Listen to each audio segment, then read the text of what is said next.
Boa noite a todos. Eu, primeiramente, gostaria de agradecer a Oreside, na figura do Zé Roberto Muratori, da Áurea, do Jorge, que me atendeu aí na parte técnica, que fizeram esse convite para eu participar, falando um pouco da experiência com o projeto de edifícios sustentáveis. Hoje nós vamos falar um pouco do método, por isso que eu coloquei aí no título Foco no Método.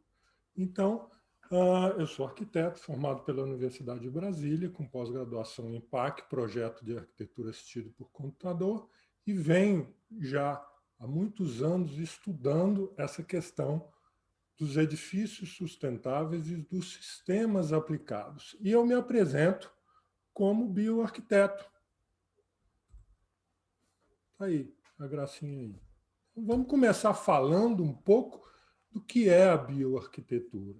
Então, a bioarquitetura, essa palavra formada pelo prefixo bio, tá? E arquitetura. O que é o bio? O bio se refere às pessoas, à nossa biologia, aos seres vivos, né? Então, as nossas necessidades enquanto seres humanos. Aí a arquitetura é a casca, né? É onde nós vamos interagir com o meio ambiente e a arquitetura vai proporcionar essa oportunidade de nós termos uma experiência prazerosa enquanto seres vivos com o meio ambiente. E se fala muito da arquitetura bioclimática, né? É outro termo importante aí para nós. A arquitetura bioclimática vai relacionar a biologia, a nossa biologia, enquanto seres vivos, a arquitetura e mais um elemento importante, né? O clima. Como é que nós nos relacionamos com o clima a partir da interface da arquitetura. Então, a arquitetura bioclimática faz a conexão plena entre os elementos do clima e o ser humano, com todas as suas necessidades de conforto. E essa pesquisa, esse trabalho, iniciou-se na década de 2000 com o projeto Casa Autônoma. Esse projeto foi um projeto pioneiro que eu elaborei aqui em Brasília, construí. Hoje eu não estou mais com a casa, eu morei alguns anos nessa casa, né? Na época, nós tínhamos uma pesquisa inicial que analisava essa questão da autonomia nas edificações. E o projeto ele se focou em dois elementos bastante presentes, né, no projeto Casa Autônoma, que nós vamos falar bastante deles aqui. Está dentro do nosso foco sobre o método, que é a arquitetura bioclimática, né, e os sistemas sustentáveis. Então, naquela época, aí nós estamos vendo um croquis, o chamado croquis bioclimático, que relaciona como que a edificação está inserida e interage com o meio ambiente a partir do clima, né? Então, são os elementos que se colocam na arquitetura para fazer essa interface. Temos também esse outro esquema, que está ligado aos sistemas sustentáveis, como eu falei, né? O foco da pesquisa acabou sendo a arquitetura bioclimática e os sistemas sustentáveis, e esse é o que eu chamo de caminho das águas. Como é que a água é tratada, como é que é feita a gestão da água dentro do edifício, no caso, uma casa, né? Tá? E nós tínhamos um sistema até bastante complexo lá, e foi um dos sucessos do projeto Casa Autônoma que nós alcançamos a autonomia de 100% em relação ao insumo água. Tá? Então, tem parcela de água aqui que é utilizada até 3 vezes. Então, você usa a primeira vez, usa a segunda vez e usa a terceira vez. Vai passando por um processo de purificação, de trabalho, né? As águas eram divididas, tanto é que estão as cores aí, né? A água A recolhida do poço, água B coletada da chuva e por aí vai, aí os tratamentos e a água ia se reciclando num ciclo, né? Naquela época, essas duas pesquisas, tá, elas focaram, tá, após a casa concluída, né, tá, elas deram filhotes, pode-se assim dizer, né, em duas outras linhas que, a partir então desse ano de 2000, a casa foi inaugurada em 2004, né? A partir dessa data, então, eu passei a focar nessas duas áreas. Primeiro, são os equipamentos para os sistemas sustentáveis, porque o que aconteceu lá no projeto da casa? A gente não tinha quase nada naquela época. Então, por exemplo, em termos de energia fotovoltaica, até que tinha. A gente conseguia comprar placas fotovoltaicas super caras, né?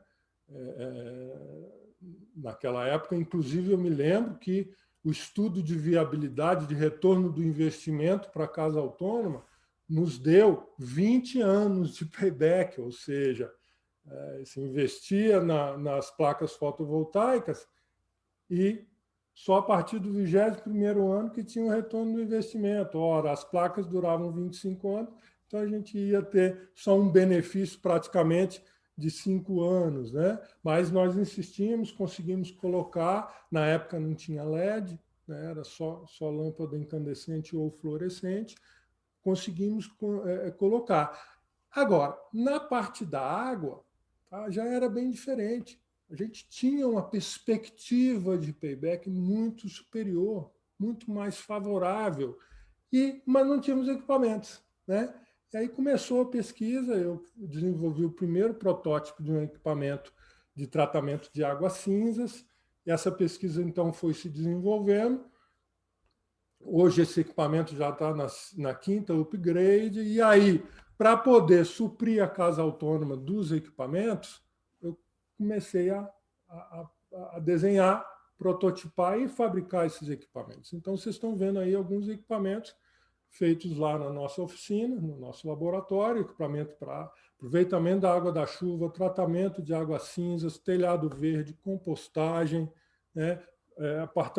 Equipamentos conceituais como esse verdinho aí aqui em cima, que é um gerador de energia elétrica a partir da água da chuva. Então, a água da chuva cai pelo cano e aciona uma turbina.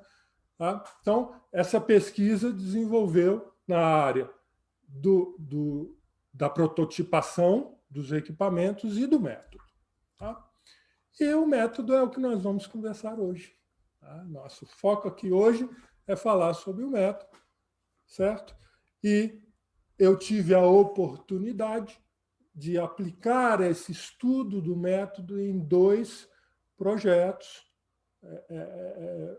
bastante importantes para esse estudo, para a pesquisa.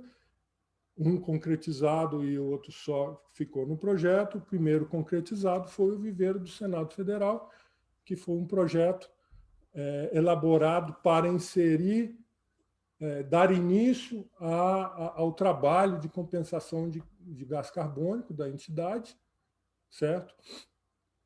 E nós fizemos o projeto, construímos o viveiro, e esse viveiro tem uma estatística interessante. Foi o primeiro sistema interligado de energia fotovoltaica em Brasília, ou um dos primeiros. Não vamos dizer o primeiro, pode ter algum outro aí extraoficial também. Só que ele é meio off-road, né? Ele não aparece nas estatísticas porque ele é um sistema interligado que não se interligou com a rede, ele se interligou com a rede do concessionário, ele se interligou com o próprio complexo de edificações. Então, a energia que é produzida, né, pelas placas fotovoltaicas, vai para o setor ali de transporte das garagens e é consumida ali a energia excedente. Então, nesse projeto, nós pudemos exercitar muito das coisas que vamos falar aqui sobre o método, materiais, sistemas construtivos e arquitetura explícita e por aí vai. E o segundo projeto foi um concurso que eu participei da Casa da Sustentabilidade, em Campinas. E esse concurso, então, também me possibilitou fazer essa reunião de informação para dar seguimento ao estudo, que culminou com a publicação desse livro, Projeto de Edifícios Públicos Sustentáveis, que está disponível para download gratuito. Então, vocês podem procurar lá no Google Projeto pelo nome completo, que vocês vão entrar diretamente na página da Biblioteca do Senado Federal e ele está lá para download. Então, essa pesquisa foi concretizada em 2019 com esse livro, Projeto de Edifícios Públicos Sustentáveis. Bom, o que é o método? Nós temos os objetivos. Qual é o objetivo? O objetivo é elaborar um projeto para o edifício. Vamos conceituar, né? Vamos dar um norte aqui para a nossa fala. Então, o objetivo é elaborar o projeto para o edifício. Tá? Desculpa. Agora, como eu vou fazer? Qual é a minha atitude? Qual é a minha posição frente a esse projeto? Como é que eu vou agir? Tá? E nessa reflexão de como eu vou agir, entra um conceito muito importante, que é um dos conceitos vitais do planejamento, que é a estratégia. O que é a estratégia? A estratégia é a utilização do recurso para se alcançar o objetivo na meta indicada. Pronto, simples assim, certo?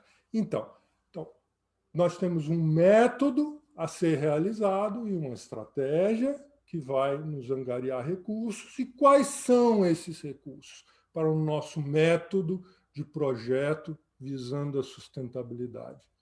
Nós temos ferramentas computacionais, nós temos a informação, nós temos softwares, nós temos uma série de conceitos aí que vão fazer um portfólio e nos permitir, dependendo de cada situação, sacar desse portfólio tanto as ferramentas como os conceitos, tá?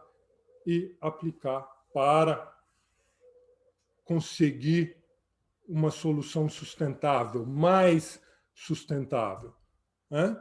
E nós temos que analisar como é que nós fazemos a arquitetura hoje para tentar mudar essa realidade. Como é que nós elaboramos os projetos hoje? Nossos projetos têm muito desperdício de material, um altíssimo impacto ambiental, a ausência de um detalhamento eficiente e tem excessiva preocupação com esconder os materiais construtivos. E essa é uma lista de 4, 5 itens aí, tal, que eu poderia estar escrevendo aí muito mais coisa sobre a maneira, o método, que é o que nós adotamos hoje no projeto sustentável. E eu digo nós, viu?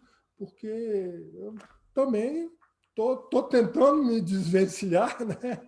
Uma pesquisa aí de 20 anos, mas ainda trago uma herança de fazer arquitetura que ainda me remete a muitos desses defeitos aí, né? Eu posso afirmar que são defeitos. Tá? Vou dar um exemplo aqui, ó, parede de alvenaria. A parede de alvenaria, aqui, ó, de tijolo furado, tijolo vermelho furado. É uma tragédia, né?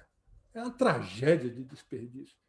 A gente está na época jurássica usando esse material, tá? O barro é feito lá, o tijolo é feito lá na olaria, utiliza o carvão que é queimado lá em outro lugar, preparado, retirado a madeira da vegetação nativa, usa trabalho infantil, usa trabalho semi-escravo e tal. Aí vai o carvão, aí o tijolo é queimado, aí pega o tijolo, coloca num caminhão, leva do distribuidor para a loja, da loja para a casa das pessoas, e nesse transporte o sujeito sobe lá no caminhão, pega o tijolo e joga para o outro. Ô, mané, pega o tijolo aí, espatifa o tijolo no chão e tal, quebrado, e vai se perdendo tudo. Aí, assenta a parede de tijolo, gasta um tanto de massa, depois chapisca, joga a massa no tijolo, cai a massa no chão, desperdiça a massa e vem e faz o reboco. Quando o reboco está prontinho, bonitinho, aí o pedreiro vem com a maquita, antes era com a talhadeira, hoje é com a maquita, passa a maquita, quebra a massa, tira a massa, passa o eletroduto, que está com fio dentro, tal, passa o eletroduto e joga a massa de novo, tal, e aí depois vem massa corrida e pintura. Ou seja, a quantidade de material que é perdido, né, é calculável. Tal. E nós temos soluções para isso. Basta mudarmos a nossa concepção. Por exemplo, a parede de Sical, o concreto celular. Um blocão de 60 por 40 e tal, assenta, sem massa de assentamento, você coloca uma colinha branca ali, junta seca, não gasta nada, um blocão sim, de 4 a 5 vezes mais rápido, ou seja, um dos custos maiores na construção é mão de obra, então rapidinho você acelera. É claro, ele é mais caro, né? Mas na hora que você coloca, ele ainda se pode chegar a um excelente custo-benefício, e aí ele fica prontinho, você não precisa rebocar nem nada, tá? Você pode fazer, pode passar um gesso cola, uma pintura, certo? E fica tudo bem. Ou pode colocar ele aparente, aceita bem esse acabamento. Então, assim, esse é um exemplo, tá, dos inúmeros exemplos que nós podemos colocar dentro dessa filosofia de adotar um novo método. Está aqui uma tabelinha da fonte do Souza, certo? Do desperdício do material, dos materiais básicos na obra. Aí, ó, 9% de concreto, 10% de aço, 17% de bloco, 15% de eletroduto, chegando a 45% de gesso. Olha só, olha, isso tudo é dinheiro, é recurso que a gente tira da natureza, tá? E dinheiro que a gente tira do nosso bolso. Por quê? Porque não temos um método, não temos uma maneira diferenciada, diferente de fazer esse projeto. Tá? E isso vem dentro da nossa escola, né? Aprendeu assim. Entendeu assim. Então, não, a gente lá na escola de arquitetura só forma e função. O que é a forma? A forma é a casca, é o visual.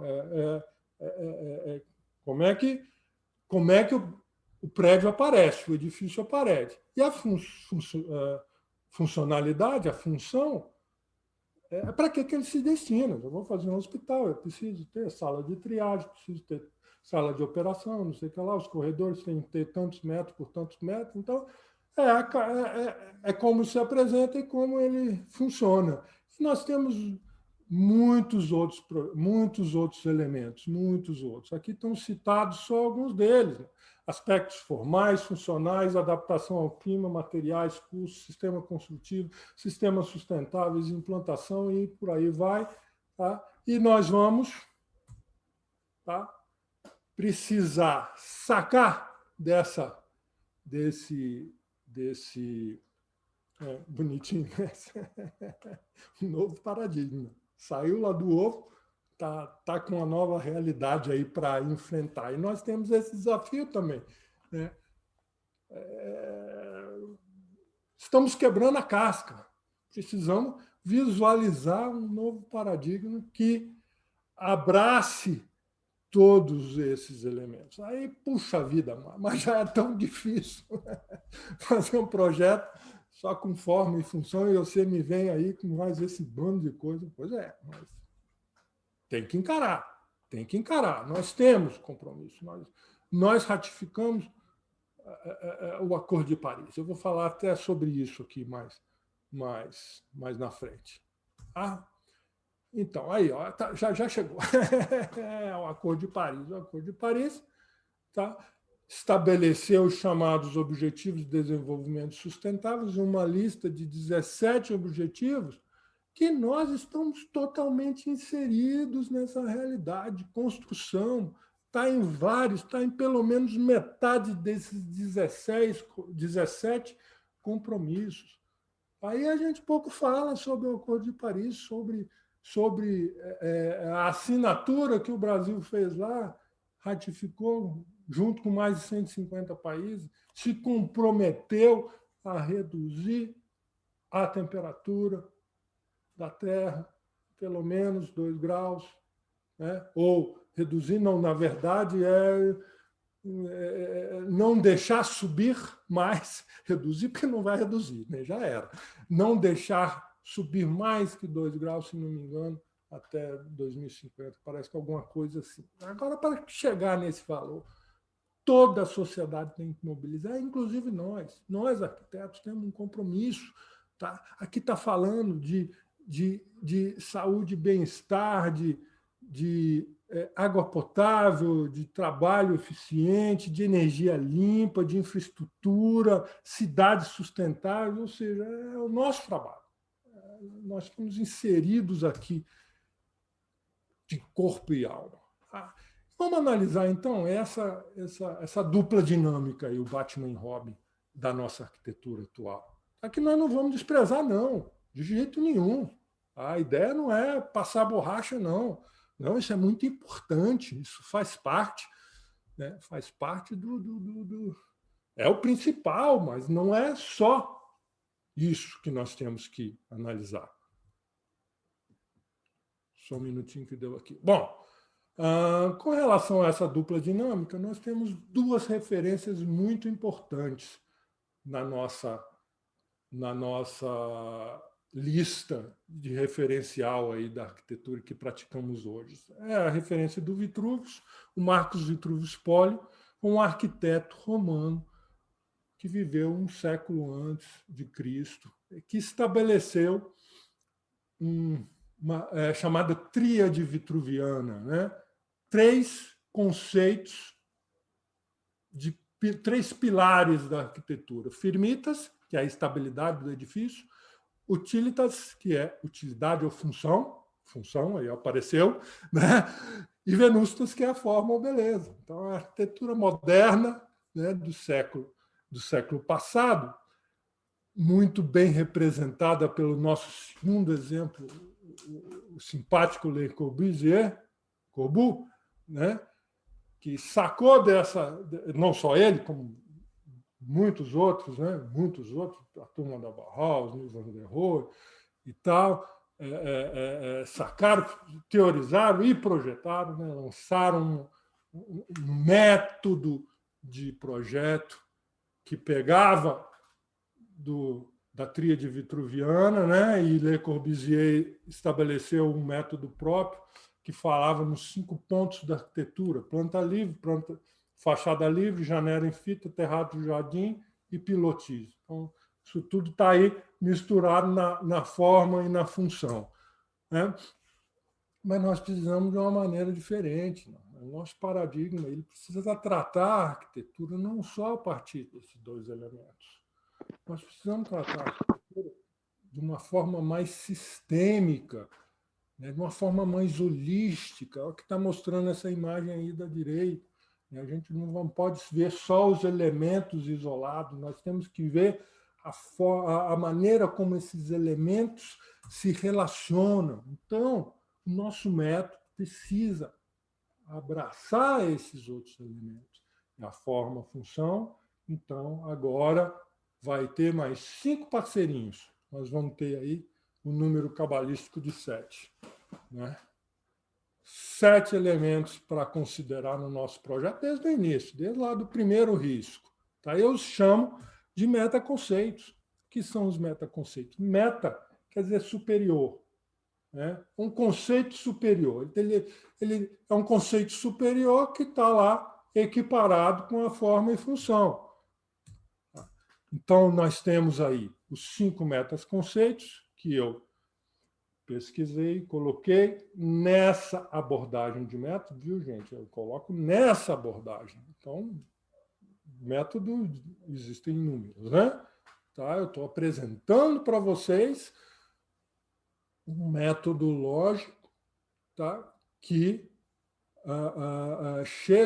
pode fazer-nos chegar a um resultado bastante próximo de uma edificação que tenha baixo impacto ambiental e se preocupe com a relação com o meio ambiente e que se preocupe com as pessoas, como as pessoas vão viver. Então, o primeiro é a implantação, o segundo são os materiais, o terceiro são os sistemas construtivos, o quarto, sistemas sustentáveis aplicados e o quinto, bioclimatismo. Tá? Deixa eu só beber um golinho de água para a gente vamos passar rapidamente cada um desses elementos. Mas antes,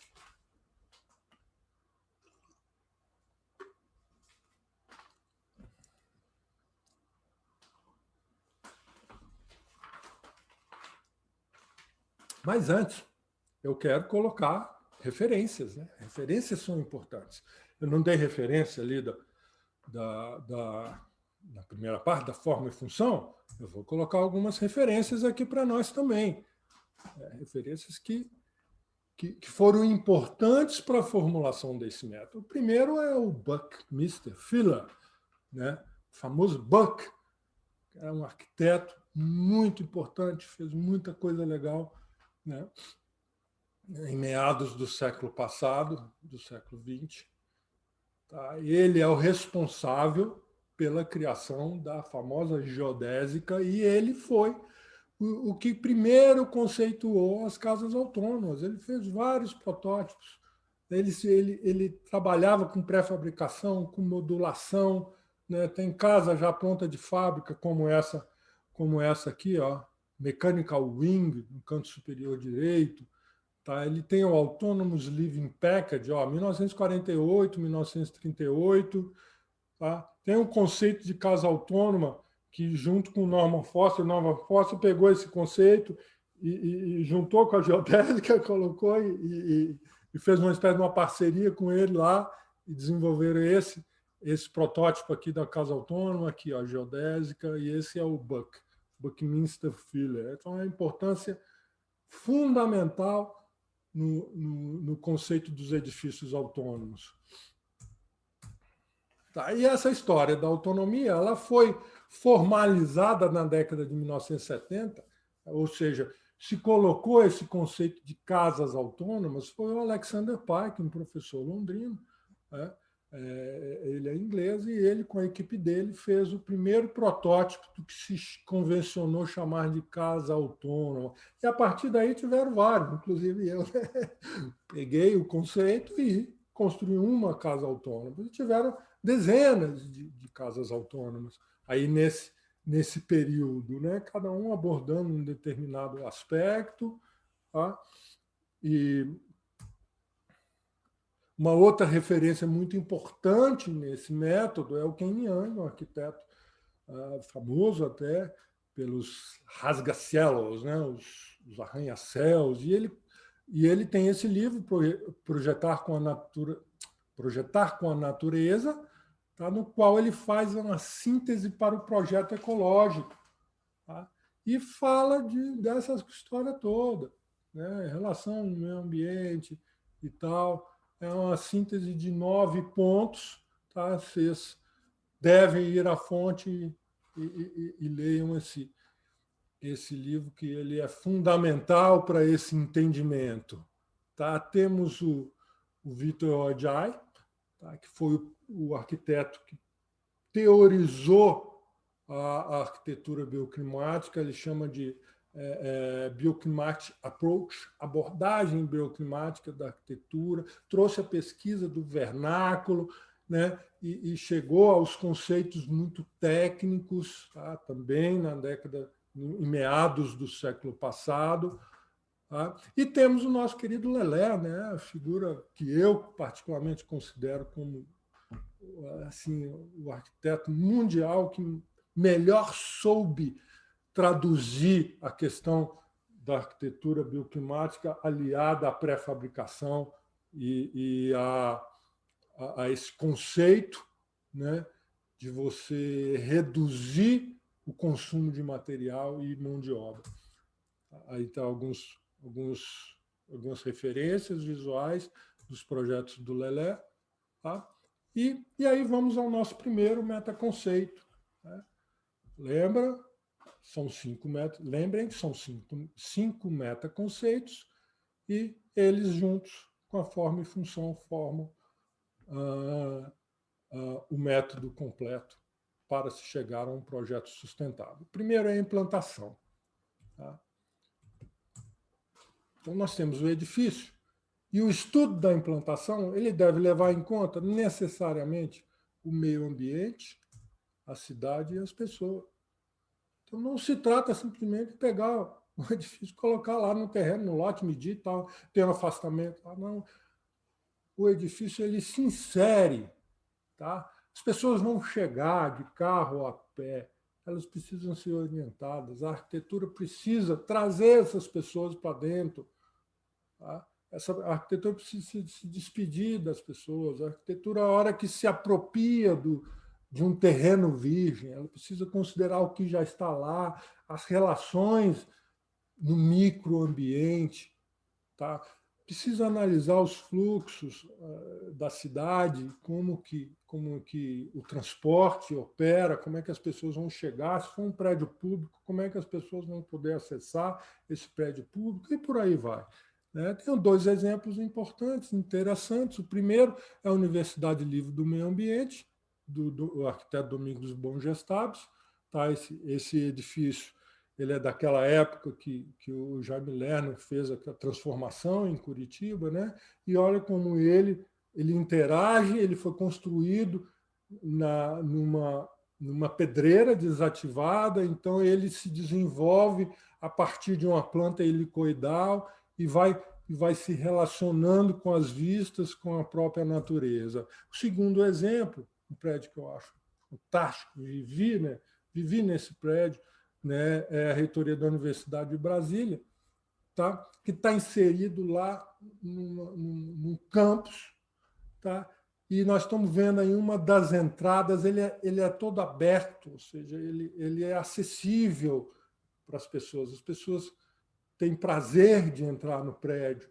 Então, por essa rampa, que é uma rampa que sai do Instituto de Arte, o ICC, né, o famoso minhocão, aqui na lateral, né, tem a saída da biblioteca, no fundo tem estacionamento, outro estacionamento, ou seja, você chega para o prédio por qualquer um dos lados, e todos esses lados, a experiência é uma experiência prazerosa, é uma experiência convidativa. Tá? O nosso segundo metaconceito, eu estou indo rápido, viu, gente? Mas é porque tem muita coisa para falar, então vocês me desculpem, aí a gente tira as dúvidas no final. Então, o segundo metaconceito são os materiais. Né? Materiais. Tá? Então, nós temos categorias de materiais sustentáveis. Isso a gente precisa ter um cabedal, um banco de dados para a hora que vamos desenhar esse nosso projeto, a gente poder acessar esses materiais. Eu tenho os materiais de fonte renovável, como a madeira. Madeira é uma fonte renovável, não é verdade? Então, eu planto a árvore, eucalipto, pino e tal, né? Planto a árvore, depois eu retiro essa árvore, uso a árvore e naquele lugar eu planto ela de novo. Tá? Então, ela se renova. Tá? É um material marginalizado porque o pessoal no Brasil desmata e usa madeira nativa, mas não é esse o princípio do renovável. Né? Você tem também aquela madeira que você extrai de forma ordenada, né? sem fazer clareiras e tal. Tem todo um método para se chegar num resultado positivo utilizando a madeira, em larga escala, inclusive. Tá? Nós temos os materiais locais e abundantes, como a terra, tá? Vou falar sobre ela mais adiante. Nós temos materiais com potencial de reuso, como, por exemplo, os tubos de papelão, também vou mostrar exemplos. Materiais transformados a partir de fonte reciclável. Tá? O que é a fonte reciclável aí no caso? Tá? Por exemplo, sacos de cimento, tem todo um trabalho de pesquisa em cima desse saco de cimento. O saco de cimento é extremamente resistente, então você pode picar aquele saco de cimento e que vem junto com aquele cimentinho, pode fazer um material que, se agregado na água, forma uma argamassa assim, poderosa para fazer um piso e tal. e isso tudo é possível. E nós temos os chamados ólons de múltiplas funções. O que é o ólon de múltiplas funções? É um elemento, um ólon, tá? Que ele tem mais de uma propriedade. No caso, um exemplo aqui, bem fácil de vocês verem. É uma telha, mas é um gerador fotovoltaico. A telha é a dupla função.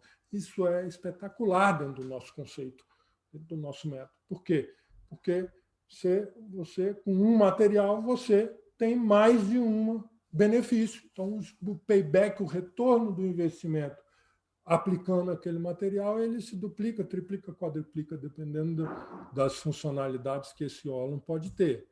Certo? Aqui alguns exemplos. Então, nós temos aqui chapas metálicas da indústria gráfica, offset, sendo reusadas formando painéis. Nós temos os pallets, aqueles pallets usados aqui embaixo, ó, no transporte, então, podem se transformar em vigas. Nós temos os tubos de papelão, que podem ser pilares ornamentais ou podem ser estruturas tridimensionais.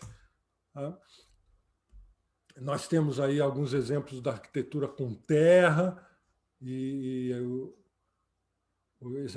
algumas dessas fotos são lá do viveiro do Senado Federal. Nós trabalhamos com vários conceitos lá de arquitetura feita com a terra. Aqui em cima, os tijolos de solo-cimento. O solo-cimento é uma técnica muito interessante que ele utiliza a madeira, desculpa, gente, a terra retirada do local com um tiquinho de água, um tiquinho de cimento, é prensado nessa máquina aqui, nessa prensa, e forma os tijolinhos que são secos à sombra.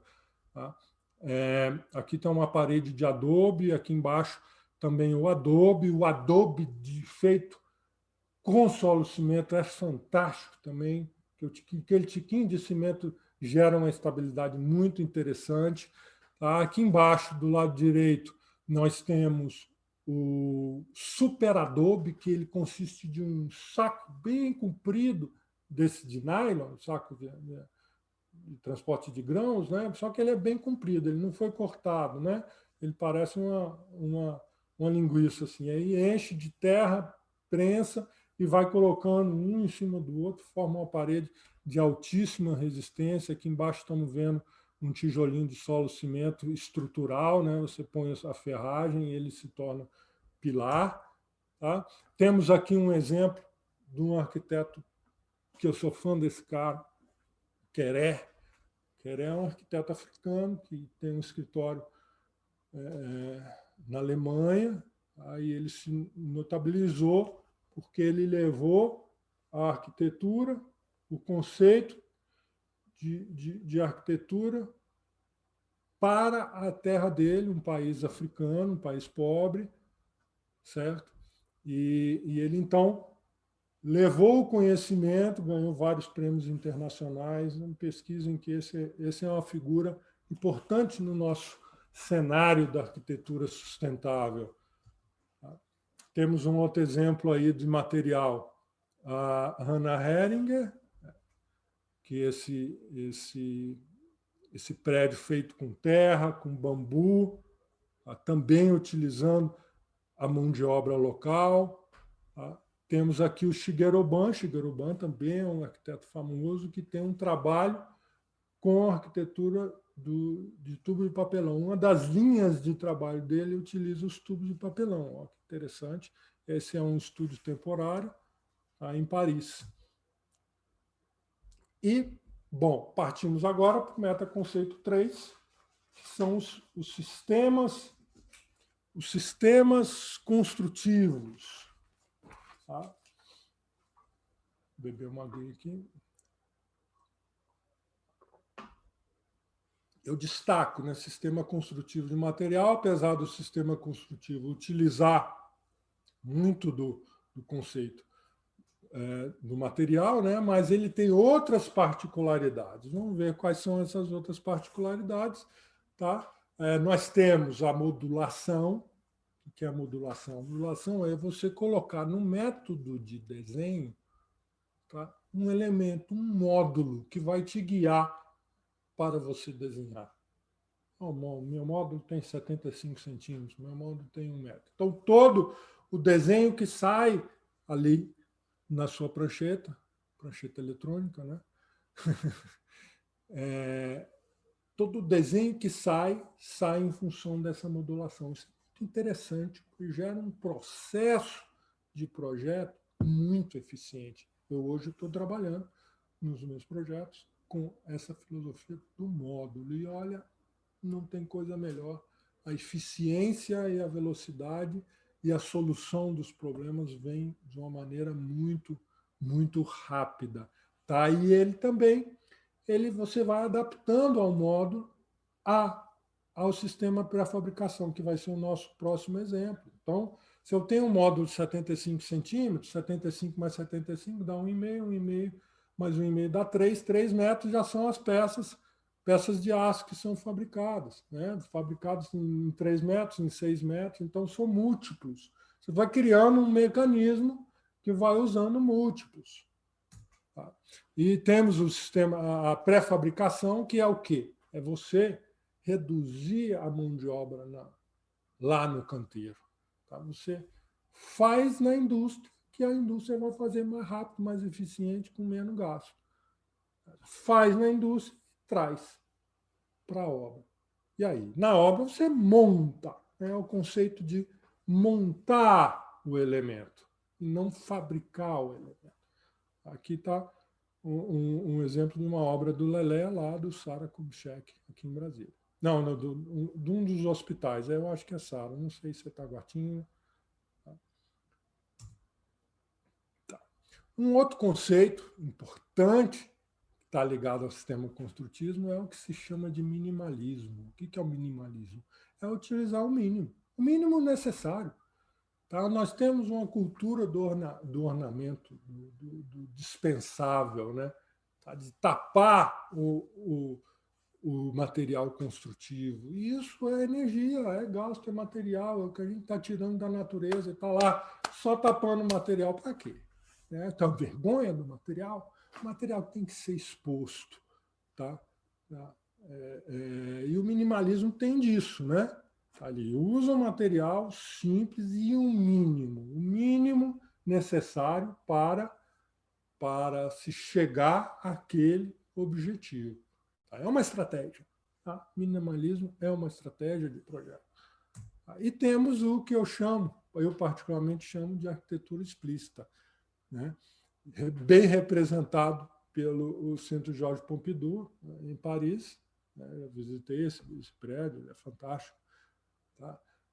Dos arquitetos Renzo Piano e Richard Rogers, no qual não se esconde nada. Você está vendo a estrutura, você está vendo a tubulação, você está vendo os tubos de esgoto, você está vendo as escadas, você está tudo ali sendo mostrado para as pessoas. Então, não gasta, não tem material que foi gasto para esconder nada.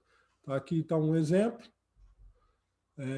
Lá do telhado do Viveiro do Senado, que eu já falei sobre ele, e nós usamos lá uma tesoura, né, feita com tubos de papelão, reusados da indústria gráfica, unidos por peças metálicas. Tá? Tem altíssima resistência, vence um excelente vão. Aqui o telhado é telha sanduíche. Só não pode pegar água. Tem essa questão. Não pode pegar água. Tá?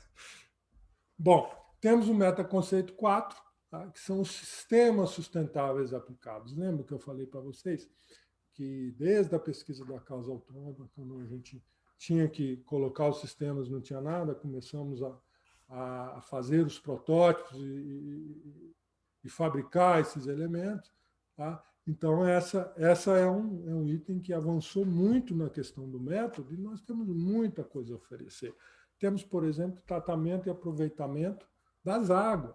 As águas elas podem ser tratadas para reduzir o impacto meioambiental ou podem ser tratadas para fazer o reuso. Do lado esquerdo nós estamos vendo um equipamento, né, de tratamento das águas cinzas para reuso em irrigação subterrânea ou aspersão. Aí do lado direito temos um equipamento que é um reator, um conjunto de filtros de areia para um equipamento de tratamento das águas negras, para reduzir o impacto, a carga bacteriana das águas negras.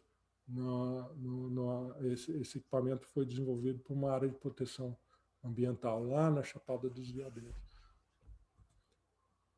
Nós temos um outro exemplo aqui, ó, um reator aeróbico para tratamento de águas, né? Um reator aeróbico e um canteiro de zona de raízes. O que é a zona de raízes?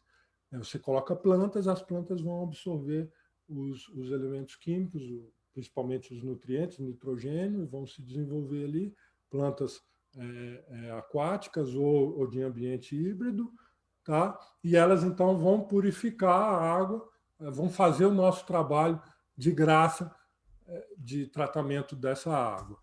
Tá? Temos o aproveitamento da água da chuva, que eu considero o top de linha. Tá? Não concebo hoje um edifício, seja uma casa, qualquer tipo de edificação, sem um sistema de aproveitamento da água da chuva, porque dependendo do porte, a gente consegue um payback de 2 a 4 anos, é o normal, certo? Podendo chegar, dependendo do porte, até menos que isso. Qualquer coisa mais extraordinária, você ter um retorno de investimento, um payback de 2 anos, é incalculável. E a gente hoje continua no paradigma de pegar a água tratada. Tá? Cara, a gente paga 10, 12, 15 reais o metro cúbico e pegar essa água limpa, você pode beber e jogá-la na calçada, lavar um carro ou jogar no vaso sanitário. Isso é uma incongruência que a gente precisa deixar de proceder. Né? A gestão nós que temos que fazer, porque o concessionário não tem condição de oferecer 2 tipos de água para a gente, não é verdade? A gente tem que fazer essa gestão, a gente nos nossos prédios, nas nossas casas. Tá? Então, olha, vai a dica. Esse é o filé mignon. Está aqui um outro exemplo de um outro caminho das águas.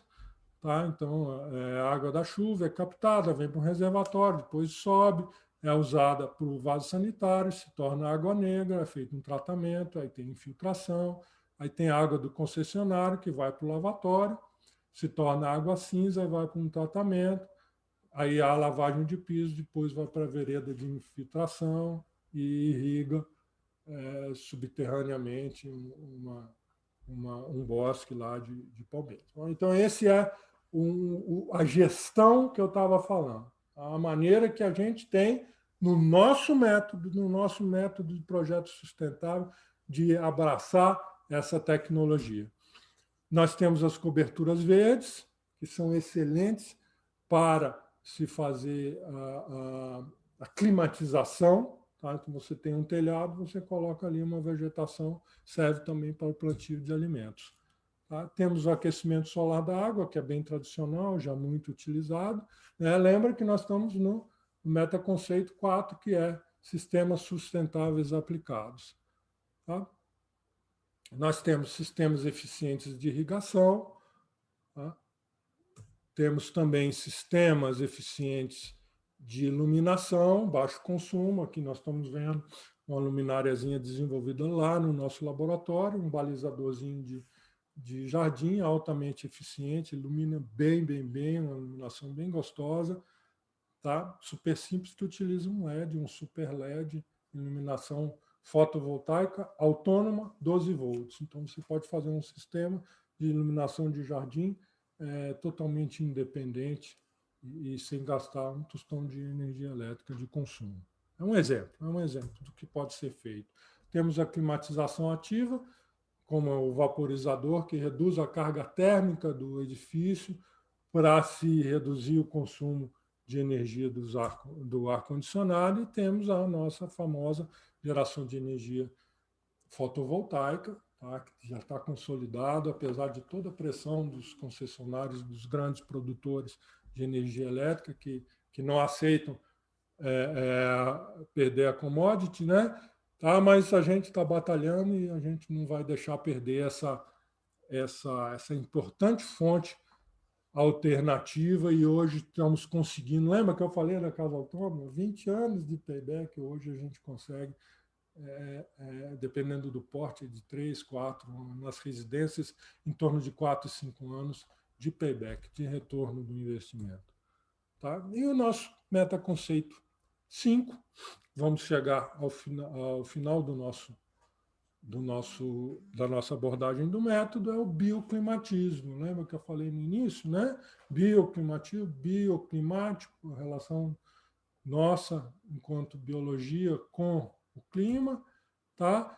E aí tem alguns exemplos aí para ilustrar. Eu tenho aqui um exemplo, um projeto nosso, uma equipe de amigos, que ganhou um concurso aqui do IAB em Brasília, que é uma unidade autônoma básica. Ele funcionava assim: elementos que nós chamamos de elemóveis, elementos móveis, elemóveis, né? Que esses elementos iam sendo ajustados e formando o edifício para se adaptar ao clima no qual ele estava inserido. Então, é uma arquitetura mutante, né? Elementos pré-fabricados, modulares e por aí vai. Todos esses conceitos. E, novamente, aqui, estamos com o Queré de novo. Eu sou fã desse cara. Queré, aqui está a clínica. Essa é a clínica, a Léo Surgical Clínica, lá em Burkina Faso. Olha só, um quarto de hospital na África, interior da África, como ele nos parece amigável, né? Como nos parece amigável. O pé direito alto, tá? Gera essa sensação de amplitude. Lá em cima, no telhado, as aberturas fazem com que o ar quente suba e, pelo efeito chaminé, ele é sugado, gerando conforto ambiental. E a grande porta faz com que o sol entre, o sol é esterilizante, vai matar as bactérias. Então, tudo isso está concorrendo para mostrar que é possível se fazer uma arquitetura sustentável, de baixíssimo impacto e máximo de conforto. Olha só a arquitetura explícita. Todos os metais, todos os materiais aparecem. Tijolo aparece, a viga de concreto lá em cima aparece, a madeira. Tá? Tem uma pinturazinha ali e tal, né? Mais para preservar a madeira, mas a arquitetura a gente está vendo. Tá? E nós temos um dos principais conceitos aí do bioclimatismo está associado à eficiência energética, tá? Que junto à eficiência energética nós temos vários outros mini conceitos, né? Conceitos agregados, pode-se dizer, como a climatização passiva, a orientação, orientar o edifício para que ele receba a quantidade de calor que nós queremos que ele receba, calor e insolação, os próprios materiais, como mostramos ali no edifício do Queré, tá? O zoneamento da climatização, a iluminação de tarefas, iluminação e ventilação natural, e por aí também vai. São inúmeros exemplos que eu poderia estar mostrando aqui. Dentro desse contexto, eu vou sacar um que eu acho mais importante, que é a iluminação e ventilação natural, que é um conceito também, tá? Dentro do metaconceito bioclimatismo, que não pode deixar de constar dos nossos projetos.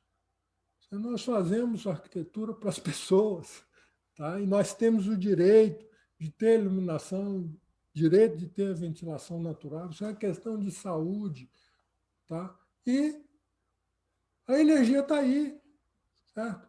Para que gastar energia para climatizar se eu posso climatizar de forma natural? É só adotar um método, pesquisa e método, né?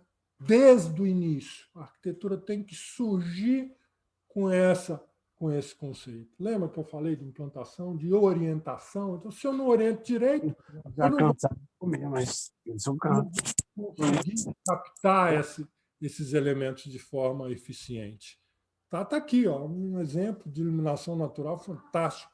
Hashtag Parlamento Alemão, estive lá também. Claro que eu não pude entrar dentro do parlamento, mas entrei lá em cima, nessa cúpula. Tá? A gente contorna essa cúpula, então é um grande espelho que ele concentra a iluminação lá embaixo. Olha só que coisa incrível. Isso aqui é alta tecnologia, né? Então, eu estou mostrando para vocês high technology e arquitetura da terra, vernáculo, mostrando que tem várias maneiras. A gente não precisa abrir mão da tecnologia para usar os recursos, muito pelo contrário. Tá? Também não vamos abrir mão do conhecimento vernáculo, que nos chega através da boa arquitetura. aqui alguns exemplos também de iluminação natural, como esse da esquerda, as bandejas refletoras, certo? Que levam a iluminação mais para dentro do ambiente. O objetivo é propagar essa iluminação mais para dentro. Então, aqui tem a zona 1, que é a zona da iluminação natural, que está próximo ao pano de vidro.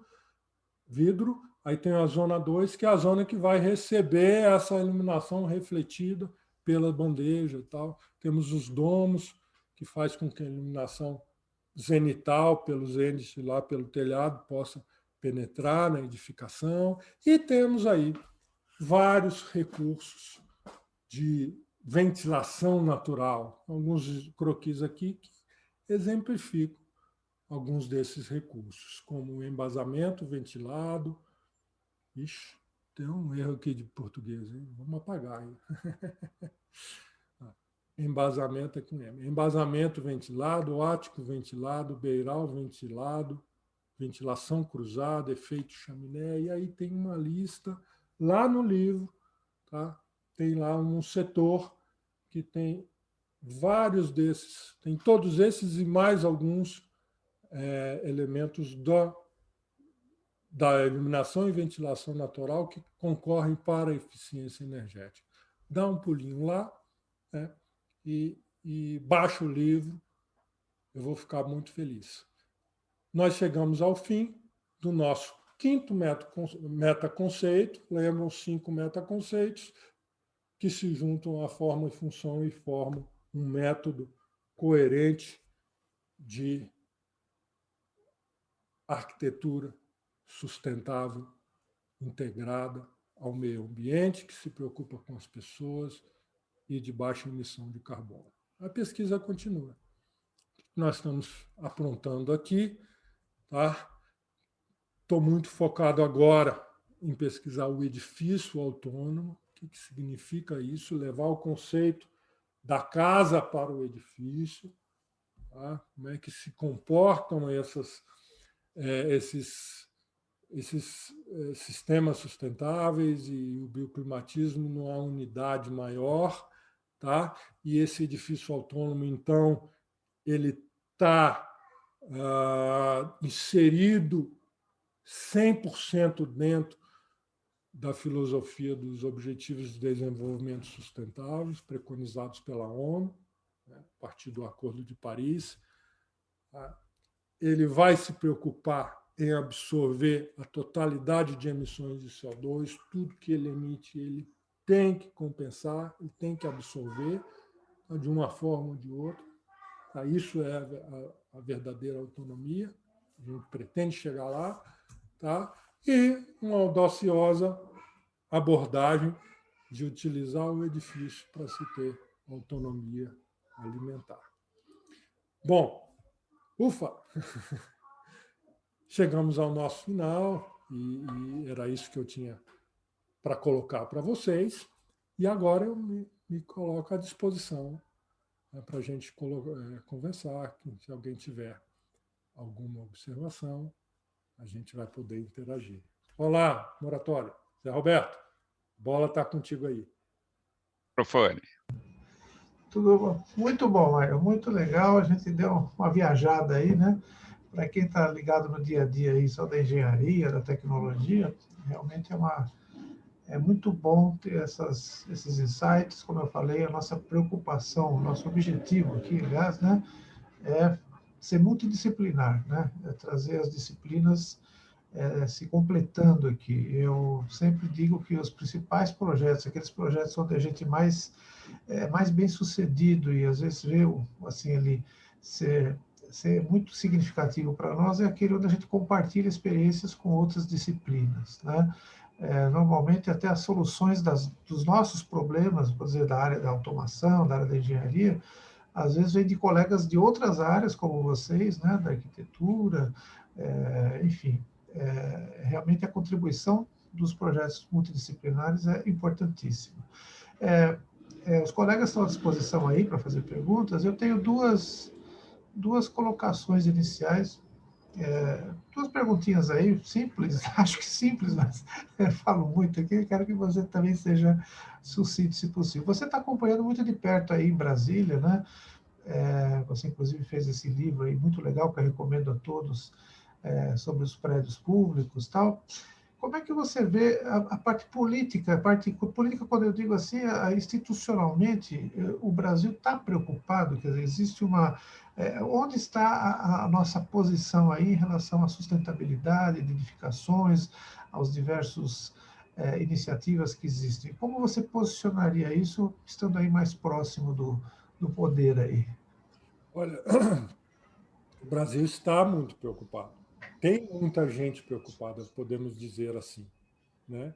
Só que é tudo muito pulverizado, né? Então, um senador, um deputado faz um projeto, aí esse projeto vai ser votado, tá? Aí 1, 2, 3 anos, aí é aprovado, depois vai para a sanção do presidente. Então, um caminho é longo, né? E o problema é que esse caminho longo ele Fica não longa, cada vez comporta. mais longa. Nós não temos tempo. Não Não tem temos como... 2050 está aí, está chegando, né? E a temperatura está subindo, o nosso compromisso, certo? Então, nós precisamos acelerar, tá? Nós, da sociedade civil. Tá? O governo federal tem uma posição muito importante e a gente está vendo aí o oposto acontecendo, né? A situação ambiental do Brasil sendo desmantelada sistematicamente. Então, é extremamente preocupante.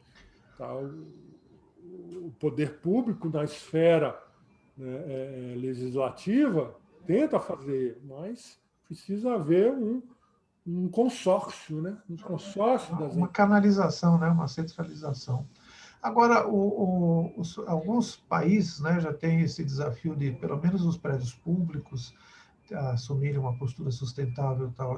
Alguma legislação no Brasil aborda isso? O Procel está fazendo um caminho aí, talvez a hora depois vai abordar alguma coisa, mas você vê alguma coisa parecida com isso? Eu estou muito preocupado, sabe, Zé Roberto, porque algumas coisas estão caminhando muito para trás. Tá? Por exemplo, a ANEEL foi pioneira, foi proativa no passado em baixar uma resolução considerando quem instala sistemas fotovoltaicos de microgeradores e poder vender essa energia para o concessionário e tal, né? E agora Voltou está atrás. um movimento contrário, da própria ANEEL, certo? Querendo taxar as redes de distribuição. Tá? Então, é uma mudança de personalidade, pode-se dizer, tá? Que não Viés, né? poderia ocorrer, que não poderia ocorrer. Tá? Bom, Aí, e é dentro de um setor que é fundamental, que é a claro, energia. claro. Como você falou, a sociedade civil, né, nós aqui temos que fazer a nossa parte sempre que possível. Né? Agora, o pessoal que lida com os grandes geradores, eles não perceberam, os grandes geradores e as operadoras, eles não perceberam uma coisa que é óbvia, que você citou os países desenvolvidos, né? Que eles perceberam isso, e hoje isso é uma, É uma é uma, regra, né? é uma regra. Tá como, por exemplo, a Alemanha, que tem cidades inteiras, todas abastecidas por energia fotovoltaica, é um sistema lógico, porque, veja bem, você é gerador, durante o dia você está gerando energia, você não está usando quase, é só a sua geladeira, alguma coisa assim, né? Você injeta essa energia na rede, essa energia não caminha, tá? Ela vai Claro. ali para a padaria, para o açougue, né? É. Tal. E o Não vai. distribuidor, sabe o que acontece? Ele passa a ser um vendedor e comprador de energia. Isso é uma posição muito cômoda para eles e eles não perceberam. Eles não precisam fazer termoelétrica, não precisam fazer hidrelétrica, não precisa fazer nada disso, construir rede de distribuição, nada disso. Eles só vão comprar do Mário e vender para o açougue. Tá? Comprar do Zé Roberto e vender para a padaria. E não percebe isso, cara. Não percebe, é tão óbvio. Tá? É claro que nos outros lugares, né, o povo está percebendo e está vendo que esse é um excelente negócio. Você não tira o dinheiro do bolso, Porque quanto custa comprar, fabricar construir uma hidrelétrica, né? Pois é, investimento por investimento, né? Deveria ter esse olhar. Nós temos duas perguntas aqui. Primeiro, respondendo ao Márcio, nós vamos disponibilizar para todos que se cadastraram, tá, a apresentação do Mário, tá?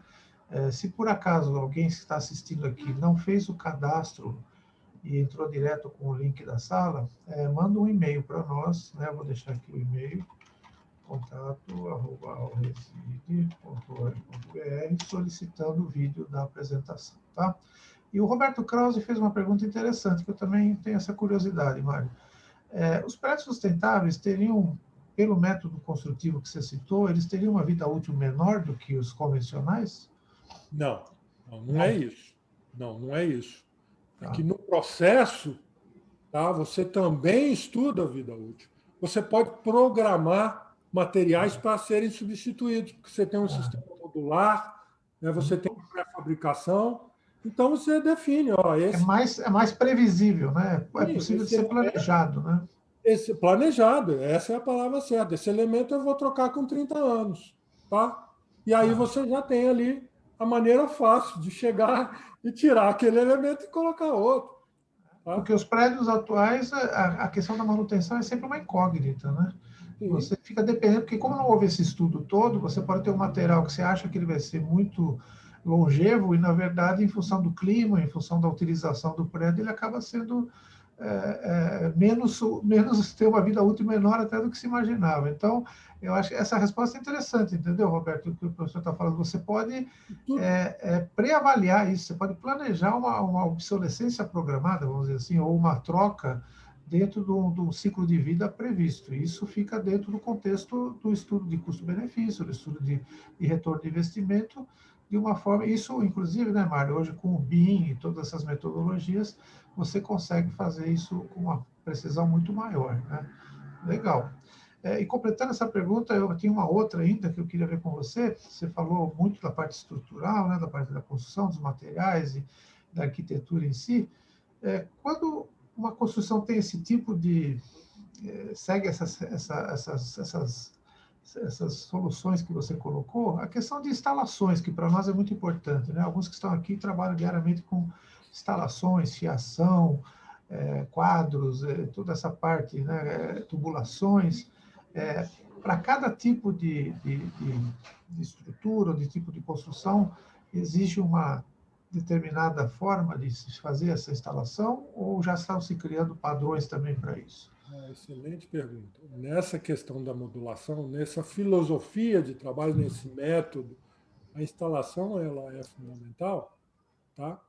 Porque está incluída na possibilidade de você economizar muito no material. Vou dar um exemplo. E eu utilizei nesse projeto aqui, Casa da Sustentabilidade. Esse projeto trouxe esse conceito que eu vou falar para vocês agora. Centralizar os banheiros. Todos os banheiros centralizados. Certo? Todos os banheiros centralizados com paredes hidráulicas. Então, você, ao invés de estar distribuindo tubulação de água e de esgoto para todo lado, você concentra isso em um bloco, né? As caixas d'água estão em cima, então você já desce o tubo de água na parede hidráulica e já distribui ali, né? Aí você tem armários hidráulicos, tá? Você tem corredores de manutenção, que é um corredor um corredor mais ou menos assim de 1 metro, né? Tá? Que você entra ali e você tem parede hidráulica de um lado, parede hidráulica do outro, na frente e tal, e você tem acesso a toda a tubulação, não precisa jogar essa tubulação escondida na parede, então se tiver um vazamento você já está vendo ali, corta o cano ali, tal, tudo a parede, tudo aparente, certo? Então esse é um exemplo que responde plenamente a sua pergunta. Tá? Isso faz parte do método, né? Da maneira que Agora, eu consigo fazer isso depois que eu fizer o projeto? Não, né? Se eu estou agrupando os banheiros, isso é uma premissa, é uma coisa que precisa surgir junto, dos primeiros traços Passos dos projetos. do projeto. Como a gente sempre fala, né? O projeto é sempre fundamental, né? Qualquer que seja a disciplina. E como você fala, tudo que for planejado. Aliás, uma vez eu vi uma estatística, não sei se ela corresponde à realidade, mas falava assim que no Brasil você gasta um período no projeto e depois você gasta 7 períodos iguais para terminar a coisa, para fazer a coisa acontecer.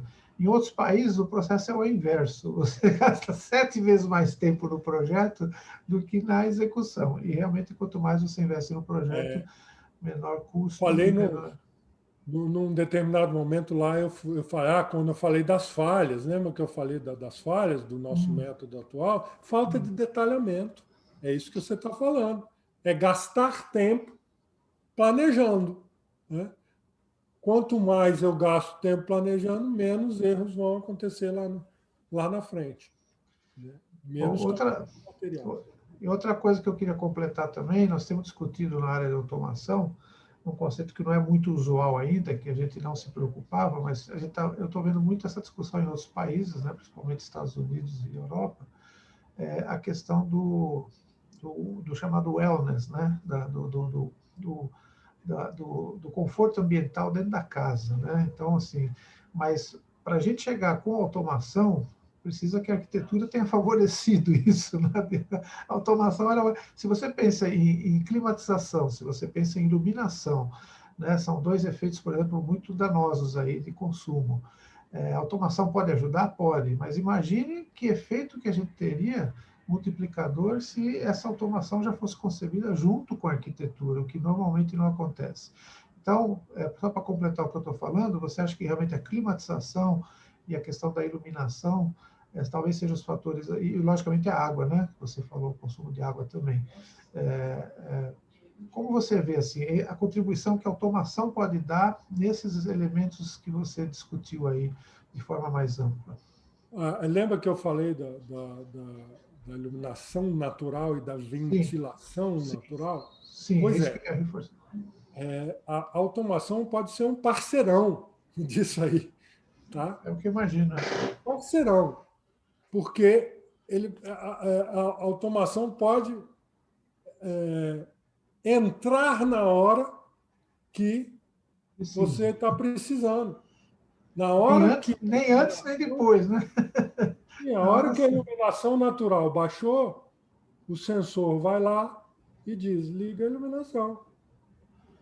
Liga a iluminação de tal tarefa, ou iluminação de um determinado setor de segurança e tal, né? Dimeriza, certo? Muda a cor, né? Que hoje A você pode até ventilação, mudar a cor, né? Fazer a iluminação cênica, né? De a cores, né? iluminação cênica, Temperatura de cor, né? né? Então, como é que a iluminação natural participa da iluminação cênica? Então, são muitos elementos que precisam ser analisados. O que a nossa preguiça faz? A gente pega, põe cortina em tudo e esquece que está lá fora, Tentar né? resolver com a cortina, né? Vamos fazer uma iluminação bárbara ali, com E fecha a vários cortina. setores, E né? fecha a cortina para ficar mais bonita a Fecha a iluminação. cortina que o sol vai atrapalhar. O sol vai me atrapalhar. Tá? Então, eu É sou isso, um é isso designer de mesmo. luminotécnica que o sol vai me atrapalhar. Não pode ser assim. Dentro desse nosso conceito, quer dizer, você pode fazer o que você quiser. Né? Não vou me meter, né, dizer que eu sou dono da verdade. Mas, dentro desse nosso conceito, se você quer inserir o seu ambiente num conceito sustentável, você, se é iluminador, se está com automação, não pode desistir do potencial da Da iluminação iluminação natural natural. e da ventilação Lógico, natural. lógico, lógico. Aí vem toda a história aí, né, dos novos conceitos também de luminotécnica, do ciclo circadiano, de você estar sempre com a iluminação adequada ao teu ciclo de vida, né? Enfim, muitas novidades. Alguém mais, colegas? Alguém tem alguma pergunta? Estão todos aí quietinhos? Alguém quer fazer mais um comentário? O Roberto está fazendo uma pergunta assim. Você vê possibilidade de aplicar algum tipo de inteligência artificial na assistência aos ocupantes da edificação. Quer dizer, hoje está muito essa preocupação, né? Chegou com a pandemia e está se acelerando. Quer dizer, como você usar algum processo de inteligência artificial para melhorar a questão da ocupação, né? Acho que ele está dizendo tanto na qualidade de vida como na própria operação do edifício. O que você imagina sobre isso? Olha, a inteligência artificial está muito ligada à automação. Está muito ligada à automação.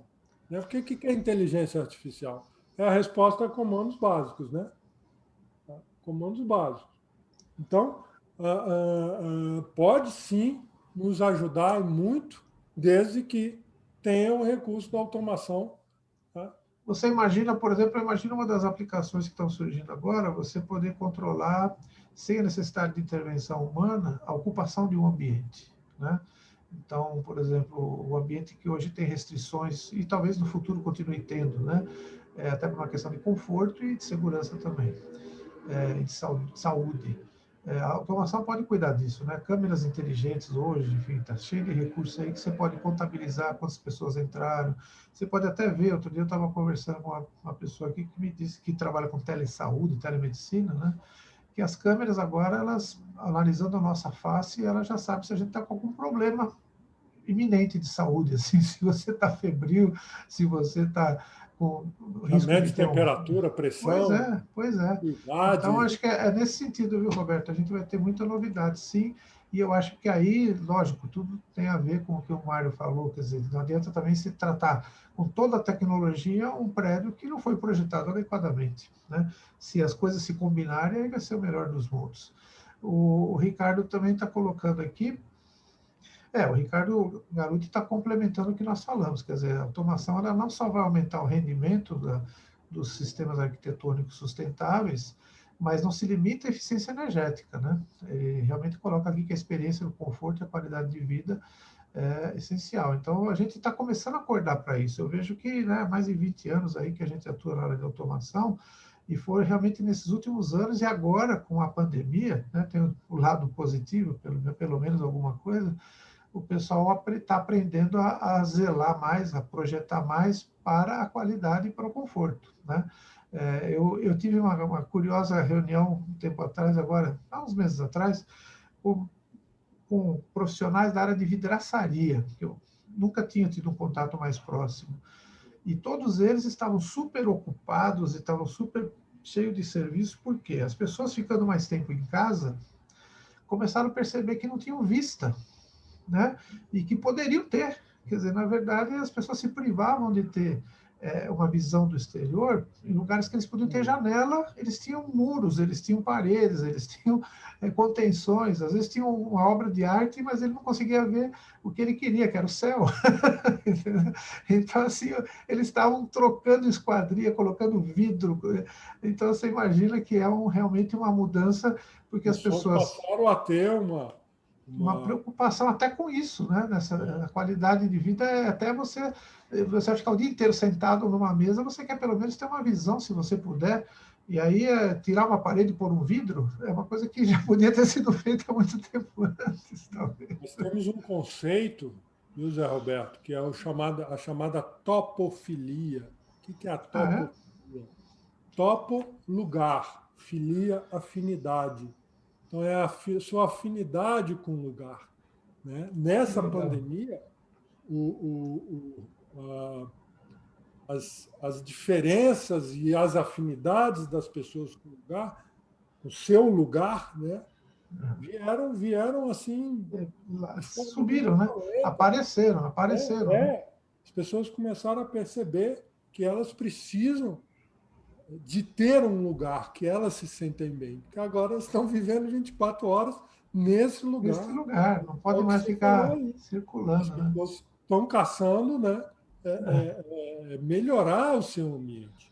Eu percebi em alguns projetos de arquitetura recentes, né, que os colegas foram chamados para fazer home office e tal, que aqueles que tinham a possibilidade, os clientes que tinham uma varanda de um certo tamanho, e até aqueles que não tinham uma varanda tão grande, acabaram, muitos deles, optando por fazer o escritório na varanda. Acabaram com a churrasqueira, que a churrasqueira usava uma vez por mês, e o home office usa todo dia. Então, passaram a privilegiar a varanda para fazer o home office. Então, são mudanças assim muito importantes, né, na forma de viver. Muito bom. A Áurea apareceu de volta aí. A Áurea, você quer fazer algum comentário? Você está sem áudio? Como é que você está aí? Porque daqui a pouco a gente fala do teu curso. Eu queria despedir do Mário, mas se você tiver alguma pergunta ou alguma colocação, por favor. Parabéns, Mário.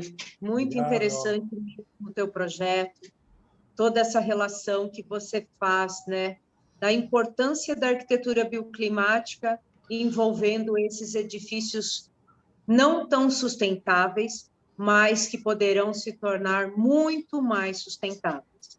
E aí nós temos o lado direito, que pode resolver isso em retrofit, que é a automação.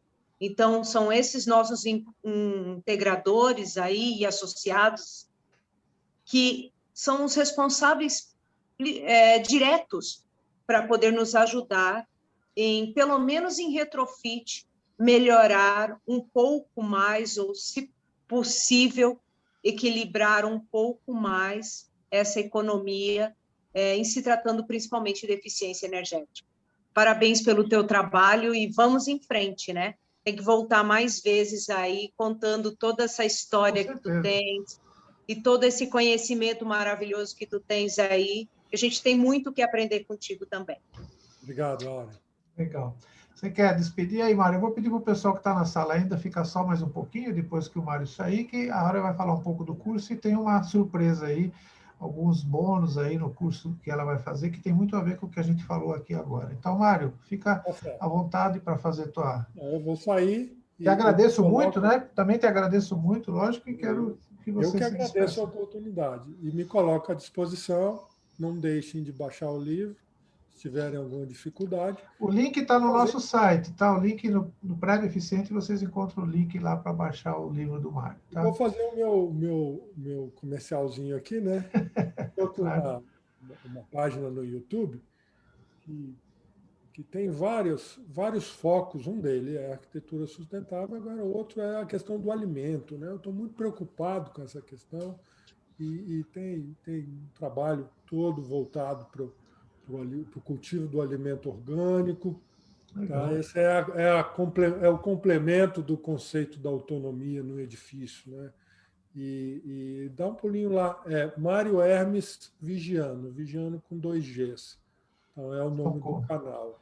Eles estão com o seu Se nome. inscrevam lá e vejam lá os filmes. Eu estou já com 30 e poucos vídeos. A nossa meta é em agosto chegar a 50 e, ao final do ano, eu estar aí com 100 vídeos que falam dessa questão aí. Inclusive, essa palestra vai ser sintetizada e vai lá para o canal. Nós vamos te passar também. Vamos divulgar e vamos te ajudar na divulgação também. Tá bom? Se inscrevam lá, então. Gente, obrigado, viu, Mário? Obrigado mesmo.